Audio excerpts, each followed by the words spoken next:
आज Doubtnut app download करें। Doubtnut पर अपने सभी गणित, रसायन विज्ञान, भौतिक विज्ञान और जीव विज्ञान के डाउट्स का करो सफाया।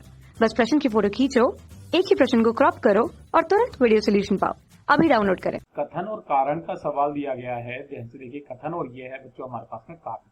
कौन सही है कौन गलत है हमसे पूछा गया है, और अगर दोनों ही सही है तो क्या कारण कथन का सही स्पष्टीकरण करता है या नहीं, यह अ ब स द चारों विकल्पों में हमसे पूछा गया है। तो ध्यान से देखिए बच्चों, कथन के अंदर बोला गया है कि गति में वस्तुएं सामान्यतः घर्षण और श्यान बल आदि को अनुभव करती है। ठीक है, सामान्यतया। और कारण दिया गया है कि यदि पृथ्वी पर कोई वस्तु विराम अवस्था में है अथवा एक समान रूप से गतिमान है तो इसका अर्थ यह नहीं कि इस पर कोई बल कार्य नहीं है, जबकि इसका अर्थ यह है कि इस पर लगने वाले विभिन्न बल एक दूसरे के प्रभाव को निरस्त कर देते हैं। तो ध्यान से देखिए बच्चों, और होने में ये दोनों के दोनों ही हमारे क्या है, एकदम सत्य है। क्या है? एकदम सत्य जवाब है। ध्यान से देखिए, ये भी सत्य है और ये भी सत्य है। सामान्यतः अगर देखा जाए तो कहीं ना कहीं अगर सतह पर भी कोई वस्तु चल रही है, जैसे कि हमारे पास में ये यहाँ पर ये सतह है, ठीक है, और ये वाली जो है ये एक वस्तु इस पर चल रही है, ये इधर की तरफ में, ठीक है, किसी भी वेग v से, तो ध्यान से देखिए धीरे धीरे करके इसका वेग क्या हो जाएगा, कम हो जाएगा। क्यों? क्योंकि इसके लिए जो यहाँ पर है बच्चों, एक घर्षण बल हमेशा क्या करेगा बच्चों, काम करेगा, जो इसकी गति का विरोध करेगा। क्या मेरी बात क्लियर है ना? एक तो ये चीज सही है, यानी कि वस्तु के ऊपर एक घर्षण बल कार्यरत होता है और वस्तु जो है वो सतह के संपर्क में हो। जब वस्तु क्या हो बच्चों, सतह के संपर्क में हो, यानी कि और यहाँ पर ध्यान से देखिए, श्यान बल के अंदर भी क्या होता है, श्यान बल के अंदर भी यही होता है कि अगर कोई वस्तु इसके अंदर डाली जाती है कुछ इस तरीके से, ठीक है, तो ये द्रव की प्रति क्या करती है, इस पर विपरीत दिशा में क्या करती है बच्चा, एक बल लगाती है। ठीक है, ये कौन सा बल होता है, श्यान बल होता है, यानी कि द्रवों के कारण लगने वाला घर्षण बल जो होता है वो श्यान बल होता है।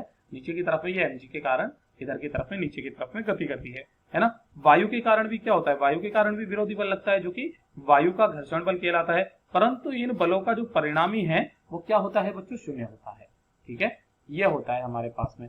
और ये जो है बच्चों, यदि पृथ्वी पर कोई वस्तु विराम अवस्था में है तथा एक समान रूप से गतिमान है, ठीक है, तो इसका अर्थ यह नहीं कि इस पर कोई बाह्य बल नहीं लग रहा है। तो जी हाँ बच्चों, बाह्य बल नहीं लग रहा है, इसका मतलब ये नहीं है उस पर बाह्य बल तो लग रहा है, जबकि अर्थ यह है कि इस पर लगने वाले जो विभिन्न बल हैं एक दूसरे के प्रभाव को निरस्त कर देते हैं। यानी कि ध्यान से देखिए कि अगर हमारे पास में ये कोई सतह है और यहाँ पर जो है ये कोई ब्लॉक है, जो कि हमारे पास में ये किससे गति कर रहा है बच्चों, एक v वेग से, v नियत वेग से गति कर रहा है ना। इसका मतलब ये भी तो हो सकता है कि इस पर इधर की तरफ से भी एक बल लग रहा है f और इधर की तरफ से भी एक बल लग रहा है f।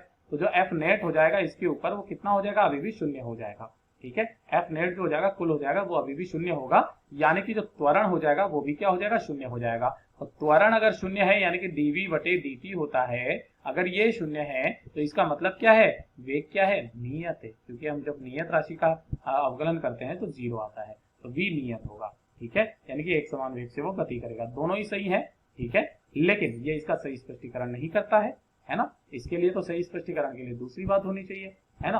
तो ये दोनों ही कथन अलग अलग है, तो जो हमारा ब है वो सही जवाब है। कक्षा 6 से 12वीं से लेकर नीट, IIT, JEE वो एडवांस के लेवल तक 1 करोड़ से ज्यादा छात्रों का भरोसा। आज ही डाउनलोड करें डाउटनेट ऐप या व्हाट्सएप करें अपने सारे डाउट्स 8400 400 400 पर।